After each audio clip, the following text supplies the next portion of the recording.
one of the things we've experienced, and both you and I have taught overseas extensively, is the fact that in a face-to-face classroom in a different cultural environment, we have a lot of control on how we interact with learners. I mean, we can, I don't want to say force interaction, but we can, interact with learners and encourage them to be open and honest with us. To do that in the online environment is much more difficult. So you have to figure out ways to pull students who are not used to that kind of interaction with the instructor into the conversation, because an important piece of online classes is collaboration.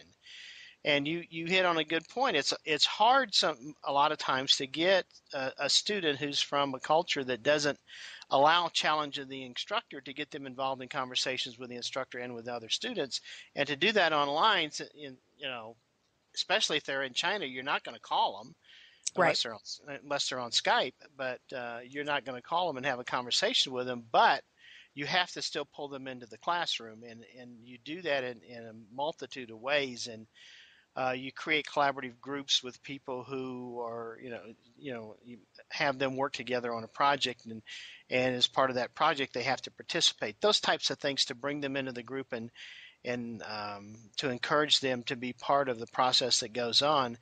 And I've had some difficulties with this in the past. I'm not, Rena, I know you have, but Oh, yeah.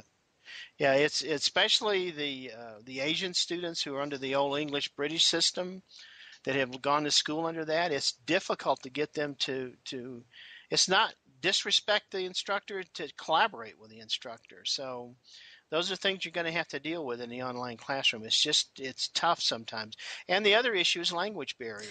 Right.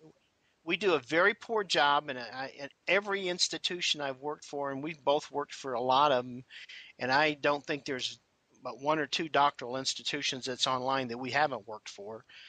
One of the things we don't do a good job of is helping students who English is not a first language for them, learn to read and write so they can get to that point in their lives where they become a PhD or they get their master's degree. And we do a very poor job of doing that. And I think that's another thing we have to deal with, is writing and reading and doing things in English when it's not our first language.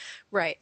And you're saying doctoral or master's level. I think the same is true at the associate's level or at the bachelor's level. Definitely. I don't think that I agree with you. I don't think that any institution is doing a particularly stellar job of providing the writing resources that non-native English speakers need to be able to be successful in the online environment.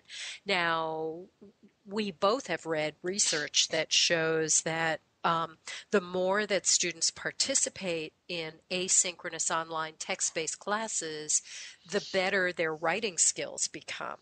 So we shouldn't give up on these students simply because they can't write very well in English or because they have a difficult time understanding a lot of what's being written by other students or what they're reading.